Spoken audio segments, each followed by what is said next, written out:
ঢাকার রূপনগরে দীর্ঘদিনের পানির সংকট নিরসনে উদ্বোধন করা হলো নতুন পানির পাম্প। রবিবার দুপুরে রূপনগর ইস্টার্ন হাউজিং জি ব্লক এলাকায় এই পাম্পের উদ্বোধন করেন ঢাকা মহানগর উত্তর বিএনপির আহ্বায়ক ও বিএনপির কেন্দ্রীয় ক্রীড়া বিষয়ক সম্পাদক আমিনুল হক। উদ্বোধন অনুষ্ঠানে তিনি বলেন, মানুষকে পানির মতো মৌলিক অধিকার থেকে বঞ্চিত করা যাবে না।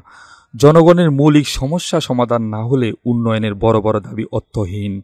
মানুষের কল্যাণে রাজনীতি, বিএনপি সবসময় জনগণের পাশে থেকেছে এবং ভবিষ্যতেও থাকবে।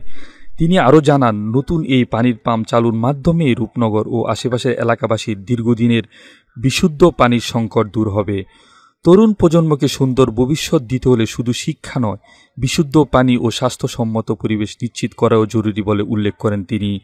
উদ্বোধনী অনুষ্ঠানে উপস্থিত এলাকাবাসী জানান, নতুন পাম্প চালুর ফলে বহু পরিবারের দীর্ঘদিনের ভোগান্তি অবসান ঘটবে।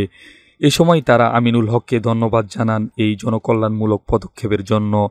অনুষ্ঠানে আরও উপস্থিত ছিলেন ঢাকা সিটি ক্লাবের সাধারণ সম্পাদক আমিনুল হক মঈন, রূপনগর থানা বিএনপি সিনিয়র সদস্য এম আশরাফুল ইসলাম, যুগ্ম আহ্বায়ক নাসির উদ্দিন রাজু এবং বাড়ি মালিক সমিতির সভাপতি আমিনুল বাহার প্রমুখ। Ibrahim Hasan, crime petrol BD.